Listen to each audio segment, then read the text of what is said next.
Paris Olympic में पाकिस्तान के अरशद नदीम ने जेवलिन थ्रो में गोल्ड मेडल जीतकर इतिहास रच दिया है। अरशद का यहां तक पहुंचने का सफर आसान नहीं रहा है। उन्हें गरीबी से जूझना पड़ा है। पाकिस्तान की एक रिपोर्ट के मुताबिक अरशद के पिता मजदूर हैं। टैलेंट देख गांव के लोगों ने अरशद की ट्रेनिंग के लिए चंदा इकट्ठा किया। पेरिस ओलंपिक में अरशद की सीधी टक्कर भारत के नीरज चोपड़ा से थी। नीरज सिल्वर मेडल लेकर आए हैं। इस ओलंपिक में नदीम ने इतिहास रचा है। उन्होंने 92.97 मीटर दूर भाला फेंका। इससे पहले नॉर्वे के एथलीट थोरकिल्डसेन एंड्रियास ने 2008 में बीजिंग ओलंपिक में 90.57 मीटर का रिकॉर्ड बनाया था। अब नदीम ने इस रिकॉर्ड को तोड़कर इतिहास रच दिया है। ये पाकिस्तान के इतिहास में पहली बार रहा जब ओलंपिक में किसी एथलीट ने व्यक्तिगत स्पर्धा में स्वर्ण पदक जीता। ट्रेनिंग के लिए लोगों ने पैसे इकट्ठे किए। अरशद नदीम का जन्म पाकिस्तान के पंजाब के खानेवाल गांव में 1997 में हुआ था। उनके पिता मजदूरी करते हैं। ऐसे में 7 बच्चों के बड़े परिवार का भरण पोषण करने के लिए उन्हें संघर्ष करना पड़ा। अरशद के पिता मोहम्मद अशरफ ने मीडिया से बातचीत में बताया कि लोगों को इसका अंदाजा भी नहीं कि अरशद यहां तक कैसे पहुंचा। लोगों ने नदीम की ट्रेनिंग के लिए पैसे इकट्ठे किए। समुदाय का यह सहयोग नदीम के लिए बहुत महत्वपूर्ण था, क्योंकि शुरुआती दिनों में उसके पास यात्रा और दूसरे शहरों में ट्रेनिंग के लिए जरूरी पैसे नहीं थे।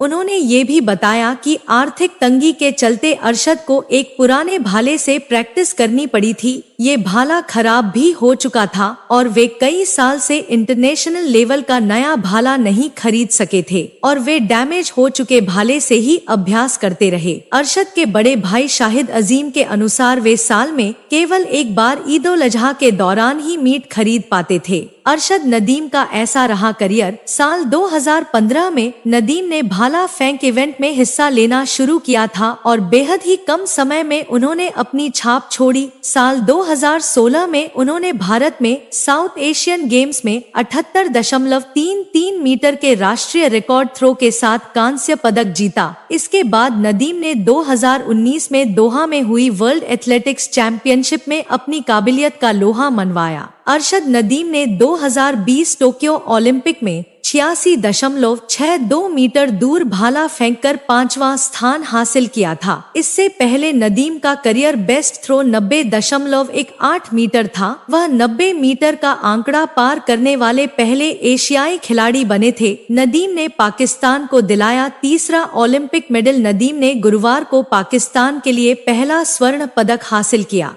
यह देश का तीसरा ओलंपिक पदक है। इससे पहले 1960 में रोम में कुश्ती में और 1988 में सियोल में मुक्केबाजी में पदक जीता था। 7 एथलीट में सिर्फ नदीम को मिली सफलता। पाकिस्तान ने पेरिस ओलंपिक में 7 एथलीट भेजे थे, लेकिन केवल नदीम ही अपने इवेंट में फाइनल के लिए क्वालिफाई कर पाए। गोल्ड जीतने के बाद उनके गांव में जश्न का माहौल है। हरियाणा के नीरज चोपड़ा ने लगातार 2 ओलंपिक में मेडल जीतकर इतिहास रच दिया। टोक्यो में गोल्ड मेडल के बाद पेरिस ओलंपिक में नीरज ने 89.45 मीटर दूर भाला फेंककर देश को सिल्वर मेडल दिलाया। हालांकि वे गोल्ड मेडल से चूक गए। पाकिस्तान के अरशद नदीम ने 92.97 मीटर दूर भाला फेंककर नया ओलंपिक रिकॉर्ड बना गोल्ड मेडल जीता।